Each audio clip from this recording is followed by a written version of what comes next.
11 de marzo de 2011. El mayor terremoto de la historia reciente de Japón provoca un gran tsunami.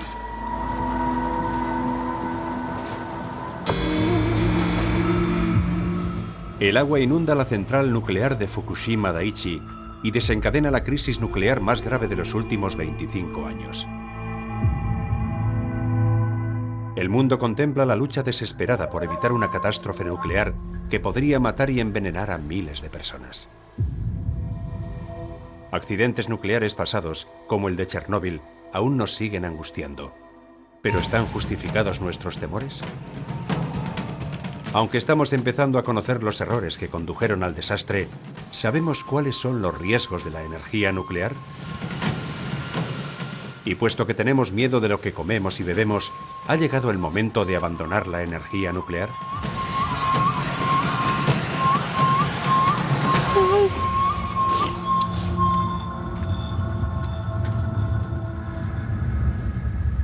Catástrofe nuclear.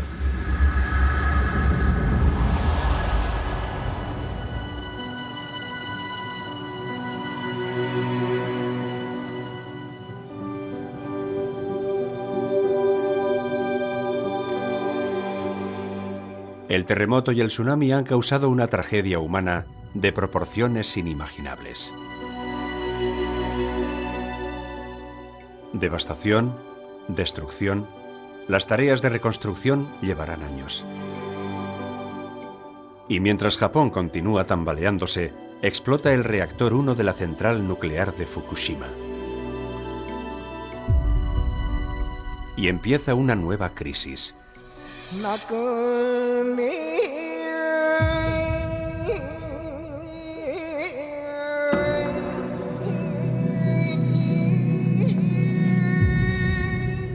Una crisis nuclear que obliga a abandonar su hogar a miles de personas que huyen de la radiación.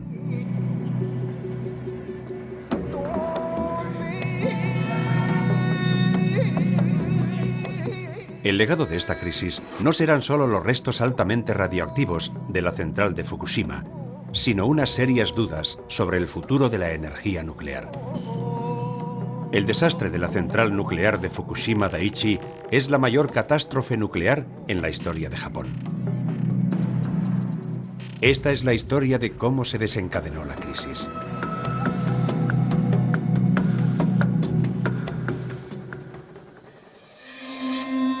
La central nuclear de Fukushima Daiichi, construida en la década de 1960, es una de las antiguas de Japón.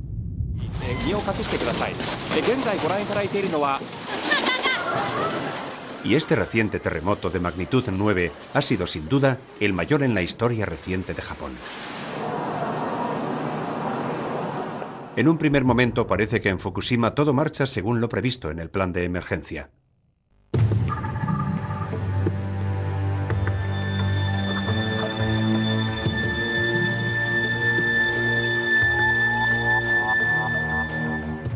Los sistemas automáticos de la central entran en funcionamiento para apagar los reactores nucleares. Cuando se produjo el terremoto, estaban funcionando 3 reactores que se apagaron sin problemas. Las barras de control, que controlan la reacción nuclear, se insertaron en el núcleo, iniciando el proceso que apaga el reactor. Sin embargo, el núcleo seguía estando caliente. Se había generado calor residual y había que controlar ese calor. Los sistemas de refrigeración por agua se ocupan de ese exceso de calor. Si fallan, la consecuencia es la pesadilla nuclear, la fusión accidental del núcleo de un reactor. El terremoto corta la electricidad que hace funcionar las bombas de refrigeración, pero las baterías de reserva y los generadores diésel consiguen hacer funcionar las bombas. Sin embargo, la ola del tsunami se dirige implacablemente hacia la costa.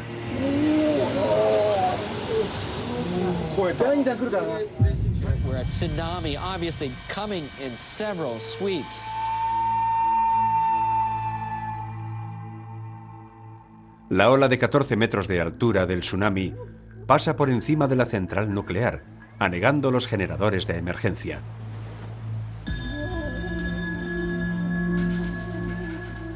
Esto supone un verdadero problema.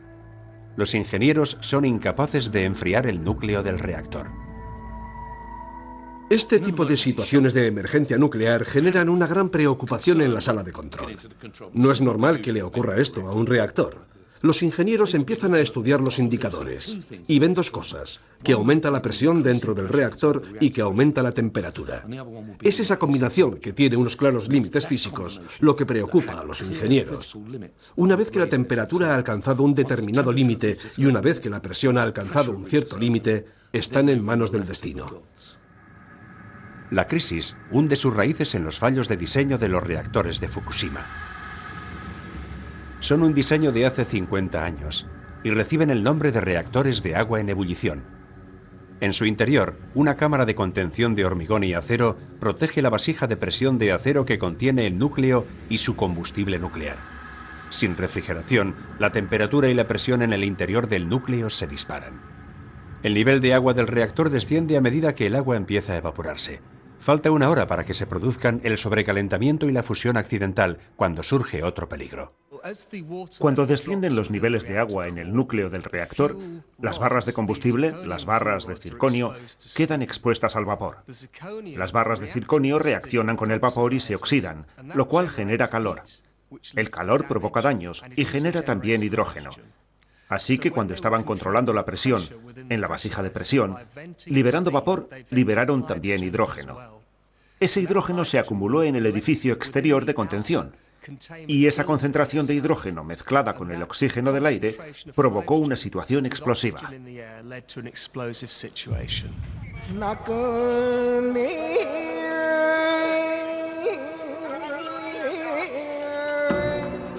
En esas oscuras primeras horas, los ingenieros de Fukushima se enfrentan a un terrible dilema. No hacer nada y arriesgarse a que se produzca una fusión accidental del núcleo del reactor, o dar salida a la mezcla explosiva y esperar que no explote. Optan por lo segundo. El 12 de marzo, un día después del tsunami, explota la unidad 1 de Fukushima. La señal de alarma suena en todo el mundo. 2 días más tarde, el 14 de marzo, explota el reactor 3, con lo que parece que la situación está fuera de control. En un primer momento, los responsables japoneses de TEPCO, la empresa que opera la central, intentan minimizar la dimensión de la crisis. Declaran que no se ha emitido radiación. Pero una vez que liberan vapor radiactivo de las unidades 1 y 3, deben admitir que se ha liberado radiación en el aire.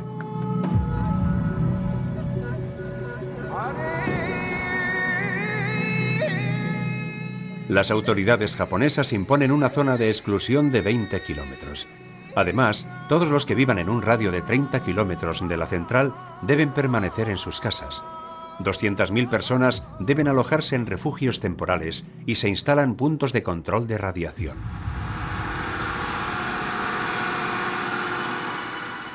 Ha empezado la lucha desesperada por salvar Fukushima. Por primera vez en la historia de la energía nuclear, 4 reactores están fuera de control al mismo tiempo. El mundo se encuentra al borde de una potencial catástrofe nuclear de una escala sin precedentes. Existe el riesgo real de que supere incluso a la mayor catástrofe nuclear de la historia. Una catástrofe cuya sombra aún se cierne sobre nosotros. Chernóbil.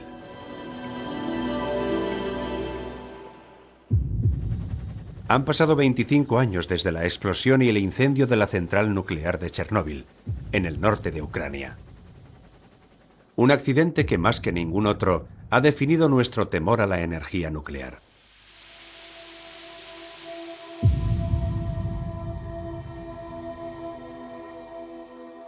Aún nos sigue angustiando el legado de la nube invisible de radioactividad que se extendió por Escandinavia y Europa. El secretismo y las mentiras de las autoridades rusas destrozaron nuestra fe en el sueño nuclear. Su decisión de retrasar la evacuación de la cercana ciudad de Pripyat reforzó la idea de que no podemos confiar en los responsables nucleares. Los miles de niños y adolescentes enfermos de cáncer de tiroides nos demuestran lo peligrosa que es la radiación.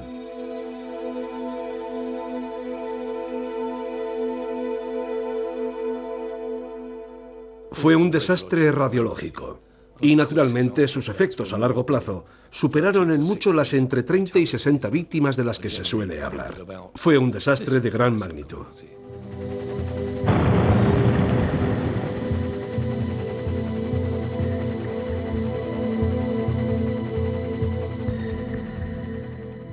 El 26 de abril de 1986, el turno de noche de la central de Chernóbil desconectó el sistema de enfriamiento del agua como parte de una prueba de mantenimiento. Pero el reactor estaba inestable y explotó. El núcleo de grafito prendió fuego, lanzando humo y detritos radioactivos al aire. La explosión produjo una nube de humo y polvo.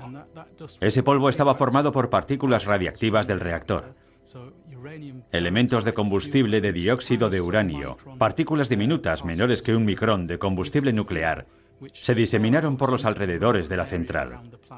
Estamos hablando de un radio de unos 10 kilómetros.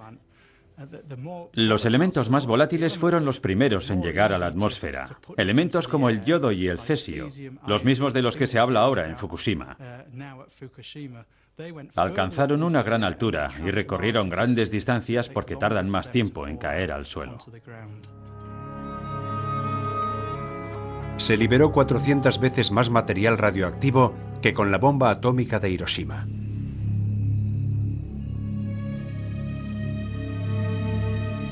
Sin embargo, los rusos no dijeron nada hasta que Suecia detectó la nube radioactiva 2 días más tarde.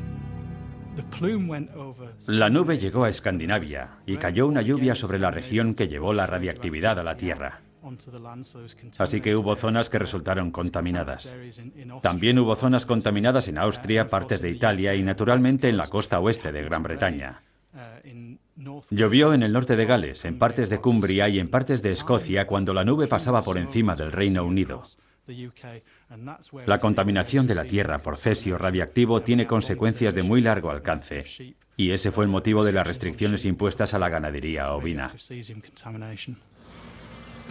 Hoy, 25 años después, la hierba de 300 granjas del norte de Gales sigue estando tan contaminada a causa de la lluvia radioactiva que los granjeros tienen prohibido vender sus ovejas y corderos. Alrededor de Chernóbil sigue existiendo una zona de exclusión de 30 kilómetros no habitables debido a que el bosque continúa estando contaminado.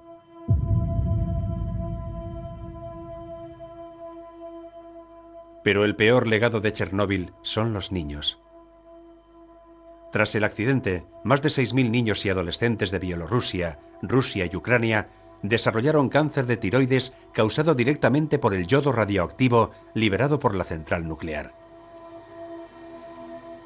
Su enfermedad nos recuerda los enormes riesgos que tiene la energía nuclear. El cáncer de tiroides es un cáncer de la glándula tiroides. Hay muchos tipos distintos, pero el más común es el llamado cáncer capilar. En los niños es aún más peligroso porque las glándulas tiroideas están creciendo. La industria nuclear sostiene que las muertes producidas por el cáncer de tiroides fueron una tragedia, pero que eso es cosa del pasado, y que Chernóbil no ha tenido un impacto duradero en la salud de las personas. Sin embargo, un cuarto de siglo después, hay organizaciones que siguen trabajando con los niños enfermos de cáncer de Bielorrusia y que todos los veranos traen a cientos de esos niños a pasar las vacaciones a Gran Bretaña. En el Hospital Oncológico de Minsk hay muchos padres jóvenes con bebés enfermos de cáncer. Y en sus ojos puede verse el miedo que sienten por el futuro de sus hijos. Han nacido muchos niños con trastornos genéticos. Hoy los padres tienen miedo de tener hijos con trastornos genéticos, cáncer o leucemia. Y es evidente que muchos de esos casos tienen que estar relacionados con Chernóbil. Es algo que debería investigarse. La postura científica oficial de la ONU es que no hay ninguna prueba que demuestre que hayan aumentado los casos de cáncer debido al accidente de Chernóbil. Afirman que eso es así incluso en el caso de los liquidadores, las 300.000 personas que durante semanas y meses se ocuparon de las labores de limpieza en la zona de Chernóbil. Esa es una opinión muy controvertida. Un estudio del año 2010 que había manejado nuevas fuentes rusas y de Europa del Este reveló que había muerto casi la mitad de los liquidadores y que el número real de muertes se acercaba al 1.000.000. No debe sorprendernos que las autoridades nucleares ridiculizaran ese estudio. Chernóbil fue una catástrofe radiológica de primera magnitud. No solo murieron 30 bomberos y 30 personas más, hasta hacer un total de 60. Eso fue en el corto plazo. Pero este es un problema a largo plazo. En condiciones normales se espera que 1 de cada 4 personas muera de algún tipo de cáncer. Así que es muy difícil separar esos cánceres de los causados por la contaminación de un accidente radiológico como el de Chernóbil. Epidemiológicamente hablando, es muy difícil demostrar que exista una relación. Pero cuando vas allí ves que hay un radio de 30 kilómetros de Chernóbil que lleva 25 años esterilizado. Hay una población de 5 millones de personas sometida a algún tipo de control sanitario. Sabemos que la tasa de mortalidad entre los liquidadores es mucho más alta que entre otros grupos de jóvenes. Desempeñaron un trabajo muy peligroso.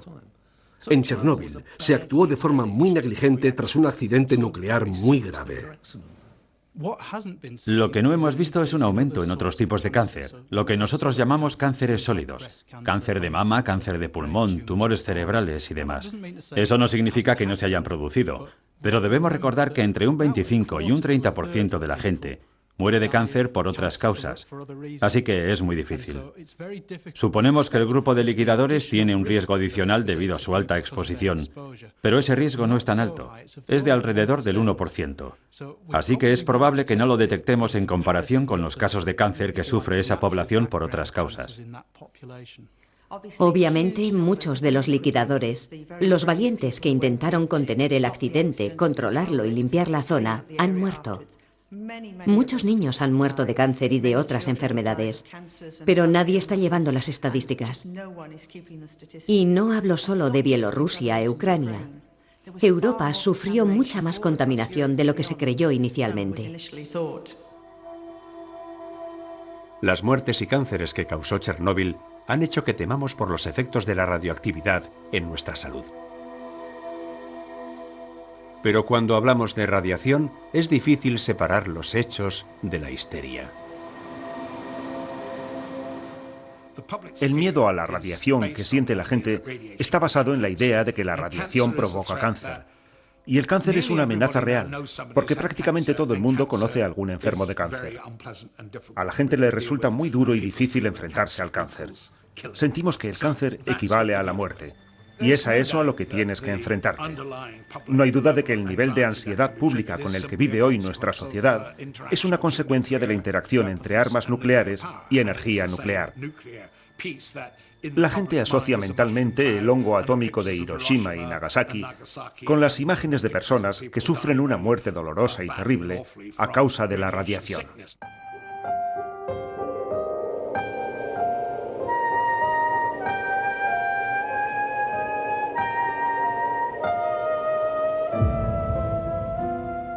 Está claro que es necesario tratar con respeto a la radiación. Pero ¿cómo y cuándo puede hacernos daño? ¿Cómo valorar las palabras tranquilizadoras de los científicos acerca de la seguridad de los niveles de radiación medidos en unos milli o microsieverts que nosotros no entendemos? Aún no hemos aprendido a comunicar este tipo de conceptos. Una y otra vez se repite la imagen de las autoridades sanitarias que nos aseguran que todo está bien. Pero al día siguiente tienen que cambiar de registro y decir, bueno, todo va bien, pero no tan bien como ayer.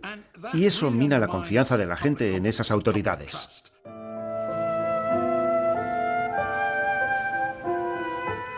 La radiación es invisible. No puedes verla, ni tocarla, ni olerla. Quizás sea por eso por lo que la tememos tanto. En su estado más sencillo, la radiación es energía, ya sea en forma de partículas atómicas que se mueven a gran velocidad o en forma de ondas electromagnéticas de alta energía, similares a las ondas de radio o a las ondas de luz.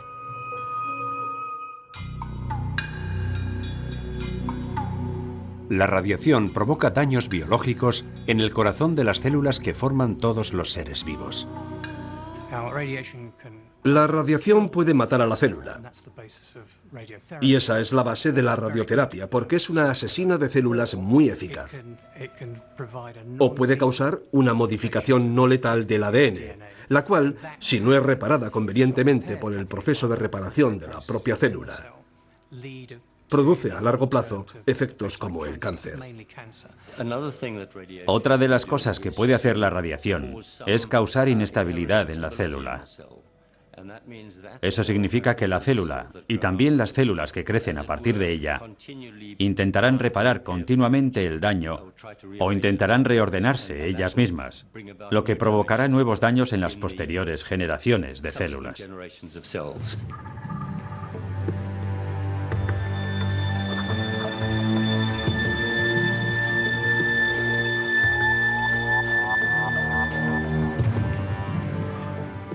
Sin embargo, en los hospitales, la radiación puede salvarte la vida. La radiación es una de las herramientas más útiles con las que cuenta la profesión médica. La radioterapia puede destruir el cáncer y la radiación se utiliza en las radiografías y los escáneres que permiten a los médicos hacerse una idea precisa de cómo pueden curarnos. ¿Por qué entonces no salimos corriendo cuando nos dicen que tenemos que hacernos un escáner que emite de un solo golpe una dosis de radiación que dobla la que recibimos de forma natural a lo largo de un año? Los niveles que liberamos están cuidadosamente controlados. En casos de terapia, por ejemplo, podemos administrar sieverts enteros, grados enteros de radiación. Y esa es mucha radiación. Pero debo decir que está perfectamente controlada. Sabemos en todo momento y de forma específica en qué blanco va a impactar la radiación, generalmente sobre un tumor. Y también está cuidadosamente controlada médicamente. Sabemos qué cantidad de radiación debemos administrar para matar ese tejido en concreto. Naturalmente, también nos aseguramos de que los beneficios superen en mucho a los riesgos. Como hemos dicho, cualquier radiación es peligrosa, pero no tanto como dejar sin tratar un tumor.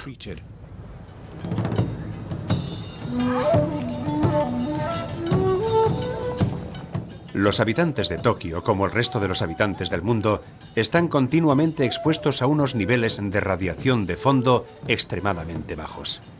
Lo verdaderamente importante es la cantidad de radiación a la que estamos expuestos y durante cuánto tiempo.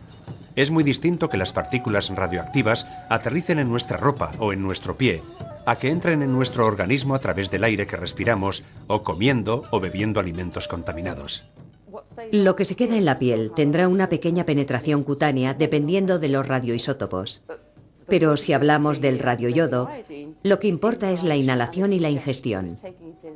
Tiene que estar contenido en la comida o en el agua. Esa es la preocupación que tenemos. Pero para estar expuesto a este tipo de radiación isotópica, es necesario que la radiación entre en tu cuerpo para que te haga daño. Después de las explosiones, se prohibió beber agua del grifo y la venta de leche y verdura porque habían sido contaminadas con radioactividad. Pero las autoridades japonesas dijeron que los niveles seguían siendo tan bajos que era necesario beber la leche que una persona bebe en un año, o comer las espinacas que consumimos en 5 para recibir la misma dosis que al hacernos un escáner. Suena tranquilizador, pero ¿cuál es un nivel seguro?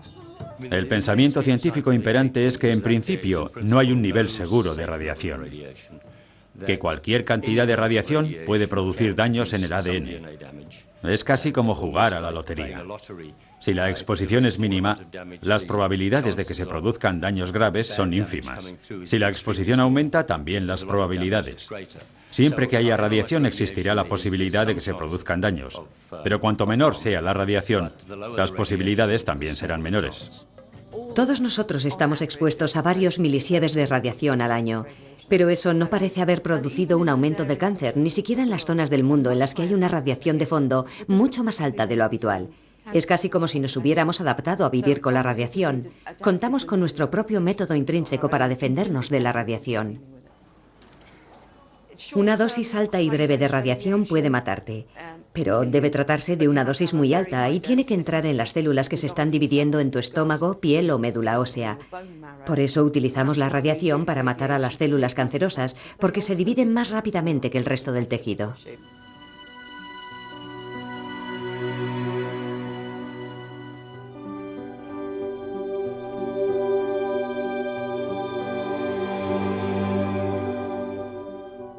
Los principales componentes radioactivos de la nube de Fukushima, igual que la de Chernóbil, eran el yodo 131 y el cesio 137. El yodo radioactivo decae rápidamente.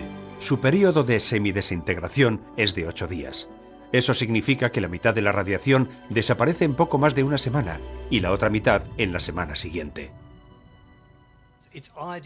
El yodo será la principal preocupación de los responsables de la protección radiológica de la población, porque se concentra en la glándula tiroides, especialmente en los niños. Y sabemos que hay que proteger la glándula tiroides de los niños del yodo. El cesio supone un problema más a largo plazo. Afecta a todos los tejidos del cuerpo, lo que supone que se producen más tipos de cáncer, del mismo modo que vimos más tipos de cáncer en los supervivientes de las bombas atómicas de Japón.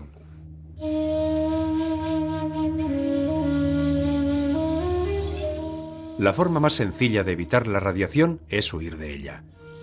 Por eso los japoneses evacuaron a todos los residentes en la zona de exclusión de 20 kilómetros. ¿Y los trabajadores? Ellos no pueden escapar. Los japoneses sufrieron temporalmente un aumento de 2,5 veces la dosis máxima a la que podían estar expuestos. Esa es una cuarta parte de la cantidad a partir de la cual la radiación empieza a ser un riesgo. Los trabajadores de la central habrán estado expuestos a dosis mucho más altas de radiación que el resto de la población. La forma de minimizar la exposición individual es limitando el tiempo que están en la central. También deben lavarse bien para no llevarse la contaminación con ellos y utilizar ropa de protección. Hay muchas medidas de seguridad. Considero que esos trabajadores están perfectamente controlados y creo que la mayoría de ellos no tendrán ningún problema.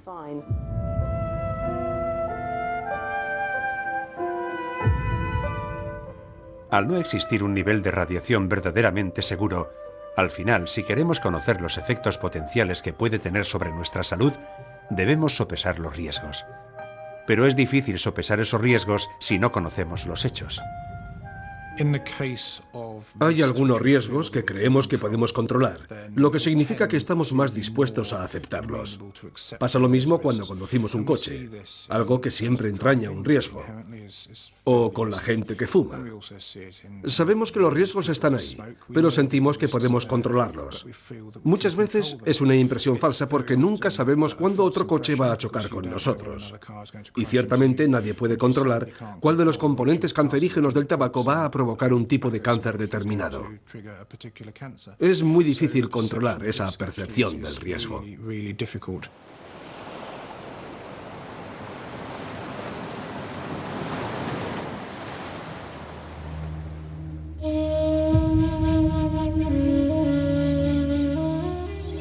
Día 4 de la crisis. El riesgo de que se produzca una catástrofe nuclear en Fukushima crece a medida que la central sigue deteriorándose. 2 grandes explosiones han sacudido la central, haciendo saltar por los aires el techo de los edificios de los reactores 1 y 3. Pronto se sabe que las explosiones han sido causadas por el hidrógeno producido cuando cayó el nivel de agua de los reactores.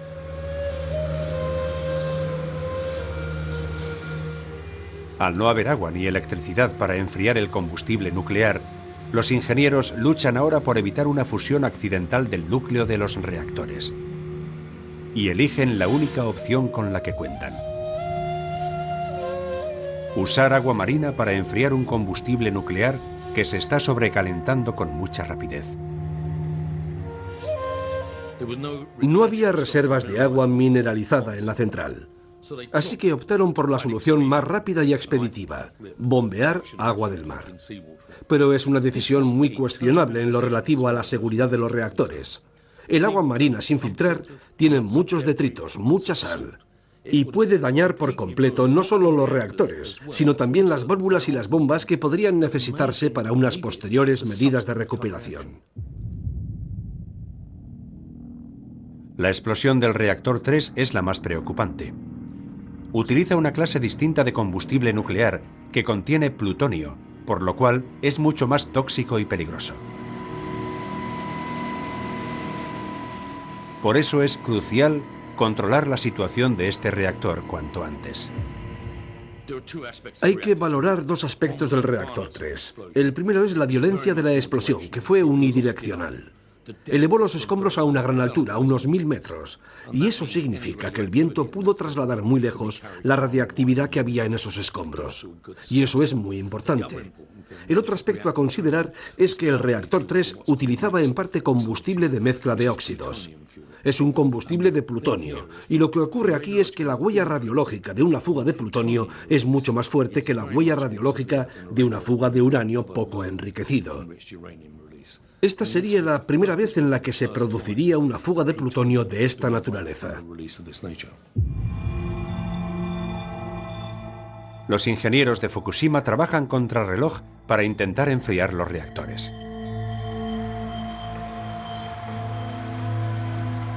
Una brigada de bomberos voluntarios se encarga a diario de enfriar el reactor con mangueras. Los niveles de radiación son tan altos que solo pueden trabajar en turnos muy cortos. El mundo observa todos estos trabajos con preocupación. La Agencia Internacional de Energía Atómica, con sede en Viena, pone en estado de máxima alerta su centro de emergencias. En el exterior de la central se detecta un aumento de los niveles de radiación, mientras continúa la evacuación de todos los residentes en un radio de 20 kilómetros de la central. Día 5. La crisis se agrava. Se produce un nuevo riesgo de fuga masiva de radiación. Las explosiones de las unidades 1 y 3 no han expuesto los núcleos de los reactores, pero el combustible nuclear caliente y altamente radioactivo de todos los reactores se almacena en depósitos abiertos llenos de agua, situados en la parte superior del edificio. Los depósitos del reactor 4 están llenos porque habían sacado el combustible del reactor para realizar unos trabajos de mantenimiento. Con las bombas de refrigeración fuera de servicio, los niveles de agua están bajando, dejando expuestas las barras de combustible. Podrían provocar un incendio capaz de liberar en el aire humo, partículas y polvo radiactivos. Lo que nos preocupaba era que las explosiones, especialmente las producidas en el reactor 3, hubieran dañado esos depósitos, provocando una fuga de agua, o que el propio terremoto hubiera provocado salpicaduras de ese agua. Y sin electricidad no podía introducirse agua fresca en los depósitos. Así que en vez de mantenerse a una temperatura constante, empezaron a calentarse. Entonces nos encontramos en una situación más grave, porque la radiactividad del combustible usado está ahora abierta a su entorno, y por eso la atención pasó de los propios reactores a los depósitos de combustible usado. Se pone en marcha una operación desesperada para bombear agua en los depósitos de combustible e impedir que ardan y provoquen una catástrofe nuclear mayor que la de Chernóbil. Incluso se utilizan helicópteros para lanzar agua marina sobre los depósitos. Las medidas de urgencia que adoptaron los helicópteros, los bomberos, los cañones de agua antidisturbios, demuestran que no estaban preparados para un accidente de estas características. A pesar de sus frenéticos esfuerzos, se producen 2 incendios en la unidad 4, uno de ellos en la zona de sus depósitos de combustible usado. Los niveles de radiación en la central se disparan y crece el temor de que la radiación pueda extenderse hasta las ciudades donde viven millones de personas. Durante semanas, la radioactividad sigue escapándose de la central nuclear. En los primeros días, el viento envía la mayor parte de la radioactividad hacia el mar, hasta que cambian los vientos y la radioactividad empieza a llegar a la densamente poblada isla central de Japón. La contaminación llega incluso hasta el agua corriente de la capital, Tokio. La crisis nuclear afecta ahora directamente a la vida de millones de personas y se extiende fuera de las fronteras de Japón. Estados Unidos, Canadá, Australia, Hong Kong y Rusia se unen a Singapur y prohíben la exportación de alimentos de Japón. Nadie está todavía fuera de peligro, mientras la lucha por salvar Fukushima cobra un giro dramático. Gran parte de la central está ahora inundada con enormes cantidades de agua, resultado de los esfuerzos desesperados por enfriar los reactores. 2 trabajadores que se han metido en el agua tienen que ser trasladados al hospital con quemaduras por radiación en las piernas. El agua radioactiva empieza a filtrarse al mar. hasta que llega una buena noticia. Al final de la segunda semana, los ingenieros consiguen restablecer el suministro eléctrico en la central. Esto significa que pueden dejar de utilizar agua marina corrosiva para enfriar los reactores y usar agua no salina traída en barcazas. Y cuando finalmente consiguen cerrar las grietas por las que se estaba filtrando el agua radioactiva al mar, parece que sus valientes esfuerzos han tenido éxito y han conseguido evitar la catástrofe nuclear. Pero la central seguirá estando en un estado peligrosamente volátil durante meses.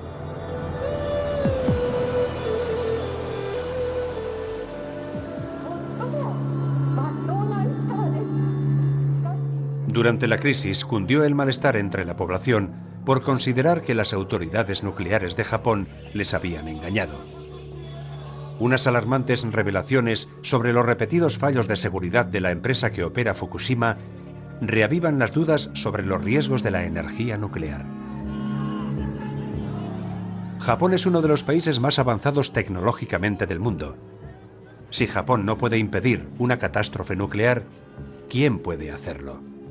Lo que se ha perdido con Fukushima es la confianza de la gente. Japón es un país muy avanzado tecnológicamente, que cuenta con unas estructuras muy sofisticadas. Compramos sus coches, sus pantallas planas y sus barcos por su excelencia tecnológica, pero su sistema nuclear ha fallado claramente. La revelación más sorprendente fue que la empresa TEPCO, propietaria de Fukushima, había ignorado el consejo de sus propios ingenieros de seguridad, que ya en 2007 advirtieron de que la central tenía un 10% de probabilidades de ser barrida por un tsunami en los próximos 50 años. Y esa es una probabilidad muy alta si hablamos de seguridad nuclear. Muchas personas se lo pensarían dos veces antes de cruzar una calle si tuvieran un 10% de probabilidades de ser atropelladas. Cuando analizamos la industria nuclear, existe una tendencia muy acusada a centrarnos en la tecnología o en la ingeniería y en pensar que si eso funciona, todo lo demás irá bien. Y creo que al actuar así olvidamos todo lo que hemos aprendido de muchos otros accidentes tecnológicos. Por eso debemos replantearnos todo el sistema, desde la ingeniería y los operadores hasta el sistema regulador en el que se basa la energía nuclear. Contamos con 14.500 años de reactores de experiencia a la hora de generar energía nuclear en este planeta. 14.500 años de reactores. Y se han producido 3 grandes accidentes a lo largo de esos 14.500 años. El de la central nuclear de 3 Mile Island, que no provocó ningún daño humano ni medioambiental. El de Chernóbil, que causó grandes daños, aunque a una escala menor de lo que suele pensarse. Y el de Fukushima, que, curiosamente, ha generado electricidad de forma satisfactoria durante 40 años y que se ha convertido en un problema al no poder suministrar electricidad para la refrigeración de sus reactores después del terremoto.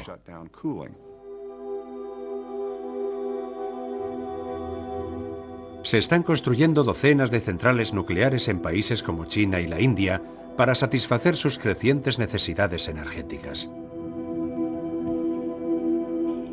Para alguien que fue asesor medioambiental del gobierno británico, eso significa que otro accidente es inevitable.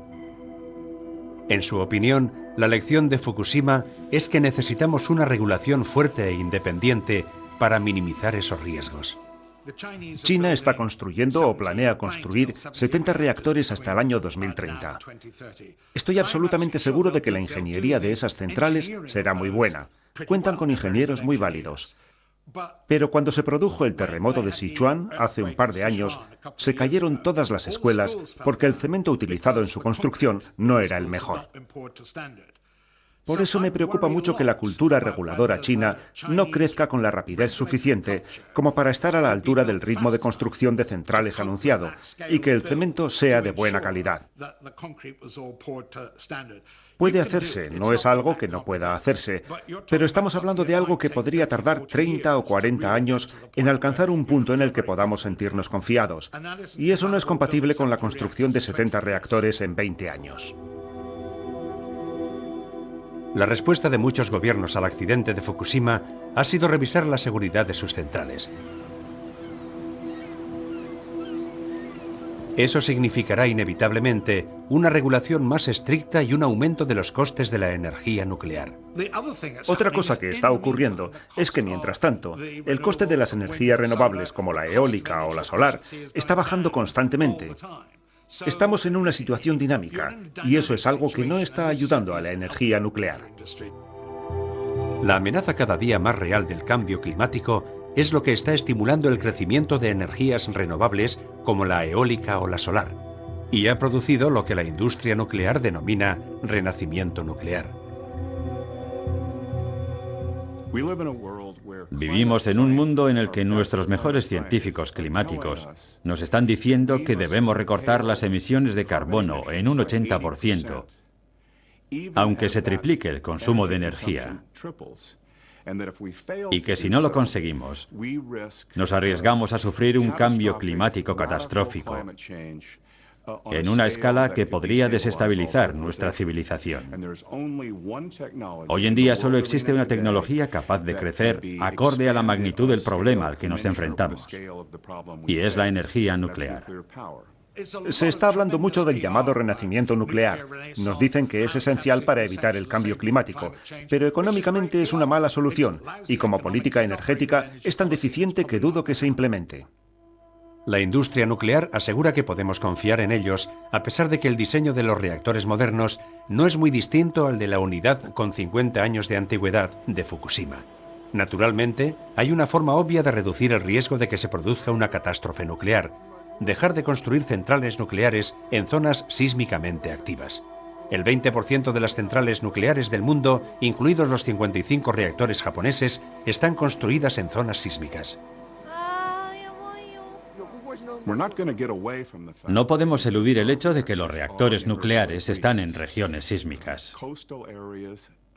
Es cierto que suelen producirse terremotos en las zonas costeras, pero la gente vive en las zonas costeras.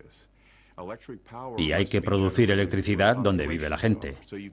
Así que hasta cierto punto hay una correlación natural entre la energía nuclear y otras fuentes energéticas y los núcleos de población costeros.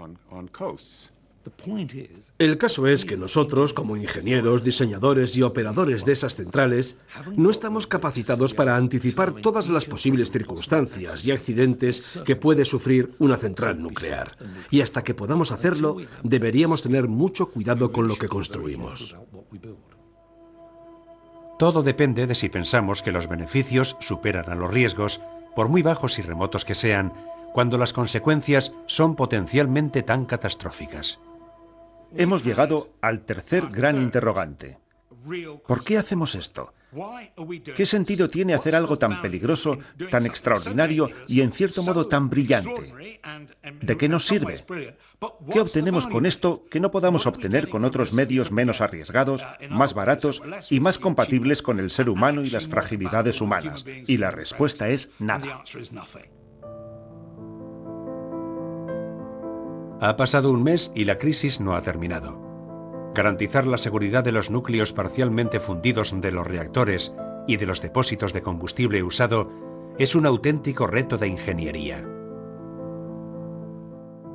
Habrá que continuar enfriando los reactores de forma improvisada durante meses. La eliminación de las aguas radioactivas es una empresa de gran magnitud y no pueden descartarse más fugas radioactivas. Pasarán años antes de que la zona pueda considerarse segura. Lo ocurrido en Fukushima debe servir para recordarnos lo que está en juego con la energía nuclear. Debemos tomar partido. O apoyamos la energía nuclear por los beneficios que nos aporta, o decidimos que a pesar de la pericia de los ingenieros y de lo bien regulada que está la industria, siempre puede fallar algo. Y cuando eso ocurre, las consecuencias pueden ser tan enormes, tan terribles, tan fuera de nuestro control, que ha llegado el momento de plantearnos si merece la pena seguir defendiendo la energía nuclear.